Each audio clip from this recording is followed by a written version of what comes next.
Hi, I'm Marcus with the IndieMusicLab.com. So if you're anything like 99.9% of producers, then you understand the feeling of, man, I just not feeling creative today. Like, my brain is so foggy and cloudy. We've all felt this, right? Well, in today's video, I'm going to share 3 keys for unlocking creativity and to get those creative juices flowing once again.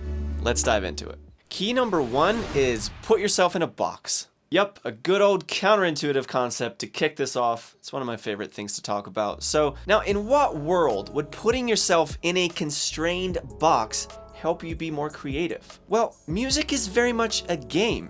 It's a lot like soccer or football or baseball or whatever sport you play. What makes these sports real? What makes them have the appeal that they have? It's because they have rules, they have restrictions, and they have boundaries. They have a box. Everybody knows that if you took the rules out of baseball, it's not even a game anymore. Then it's just everybody hitting the ball wherever they want to hit it, which then it's also not fun anymore. Isn't that kind of like it is with music? If we have no structure and we are trying to be 100% creative, it starts to not even be fun because we're not even playing a game. Then we're just making noise and throwing things against the wall without ever committing to any sort of structure. So you need to put yourself in a box, because if you don't, then what you're left with is an infinite potential for creative action and exploration. And you might say, well, that sounds like a great thing. Not so much. Let me put it this way. If the entire world is your canvas upon which you're painting, you're probably not going to get very far and you're not going to be very creative. Why? Because where do you even start? That's impossible. But what happens if you pull this sheet of 8.5-inch by 11-inch paper?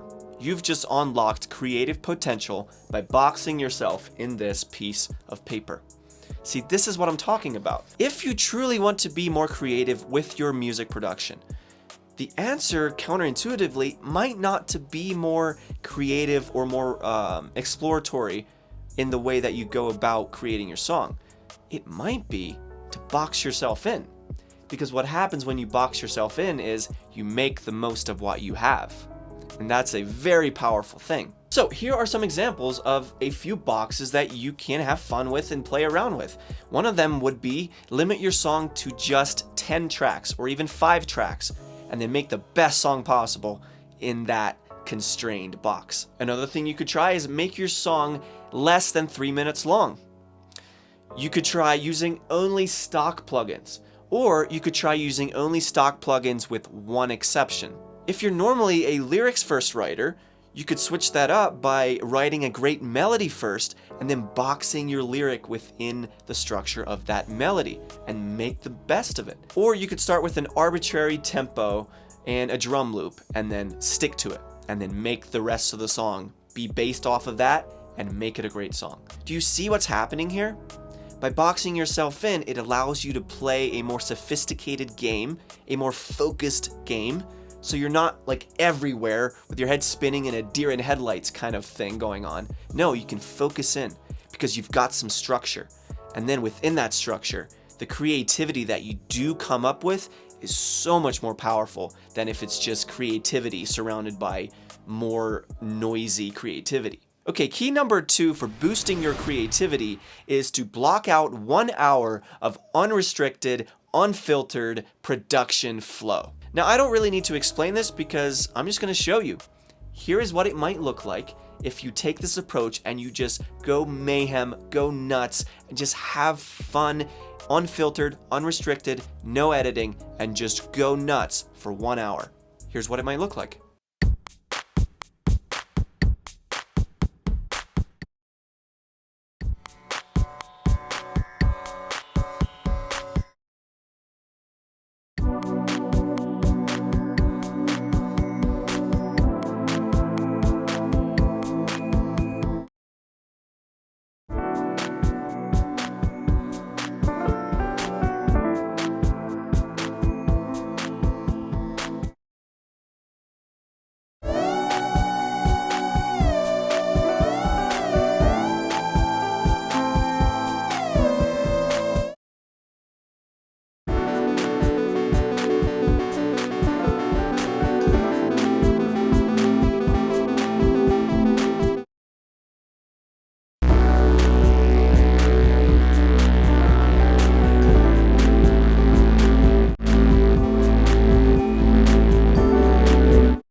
Doesn't that look fun? This is my favorite part of the production process.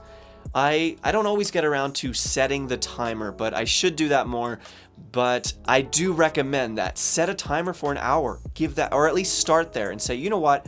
On this song, I'm gonna set the timer for 1 hour, and in that entire hour, I am just going to throw crap against the wall. I'm gonna browse through a bunch of presets. I'm gonna record 20, 30 different tracks with cool sounds, and I'm gonna pull in samples. I'm gonna pull in loops. I'm gonna chop it up. I'm gonna use weird plugins on things that shouldn't normally be used on. Just have fun with it. Have unrestricted fun.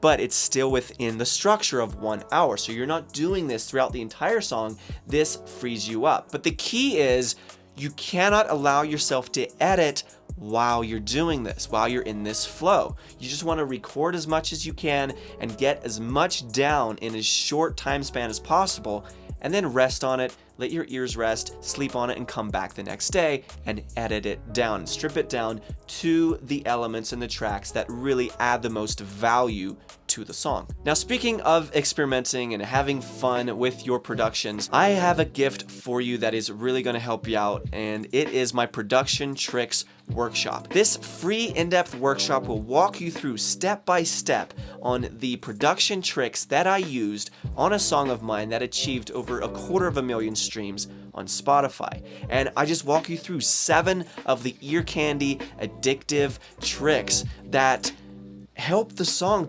propel the song to have that addictive quality, to make your listeners want to play that song on repeat. And if you want to learn some absolutely gloriously fun tricks, then go watch this. It's 100% free. It's my production tricks workshop. I'll leave a link in the description below. So be sure to check that out if you want to really have fun and learn some really cool new stuff. All right, let's move on to key number 3. All right, and finally, the third key to unlocking creativity is this. Listen and study a genre of music that you don't normally listen to. Now, I'm actually the kind of guy who tends to have a bit of a narrow scope in what I listen to because I really like what I like, and so I want to keep listening to what I like. And the problem with that is you use this muscle, you could call it, in your brain, or this decision mechanism in your brain where it's like you hear a song and what do you immediately go to? Do I like the song? Do I not like the song? It's this dichotomous yes or no question. Well, the problem with that is you're missing out on really experiencing the emotion and the art and the depth of that song. So this has been a game changer for me, and I highly recommend you do this as well. And it's very simple. Go to Spotify or whichever app you use and go to a playlist or genre that you don't ever listen to and just hit play. No skipping allowed. You can't allow yourself to revert back to that dichotomous, I like this, I don't like it. No. Just let the song speak to you. It's such a powerful thing to do because it'll open you up more creatively. It will give you new ideas. And as you study it, you'll gain a new appreciation for different styles and genres of music, and that will help you become a better rounded, more holistically competent producer. So I would especially recommend this for if you feel like you're in that tunnel vision where it's like every song you do starts to sound exactly the same. Break out of your comfort zone, break out of the box. Even though we talked about the positive aspects of a box, we now want to still explore and get out of that from time to time and go listen to some music that you don't ever listen to. So give this a shot and let me know how it goes. Leave a comment. Let me know if this frees you up, what this does to you, right? Where you're not doing the thing where you're like, yes, no, I like the song, I don't like the song. Instead, you take your hands off and you just let the music play and you let it kind of feed you and take you in a different direction than you're used to going. The more you do this, the more fun it's going to be, and the more it will open you up to have that well, that creative well, if you will, to be full, so that next time you're in the studio, you have some inspiration and some influence that isn't the normal same old genre that you're used to. So I think it's really going to help your creativity and it's going to help your own music to sound better. So, my friend, thank you so much for watching this video. I truly hope it was helpful. Again, if you want to dive deeper into music production and music production tricks and some incredibly fun things you can do, be sure to watch my production tricks workshop. It's 100% free. In this, I walk you through 7 tricks I used in a song of mine that helped it achieve over 250,000 streams on Spotify. It's really going to help you out. It's so much fun. Link is in the description below, so be sure to check that out. Thank you so much for watching. I will see you in the next video, my friend. See ya.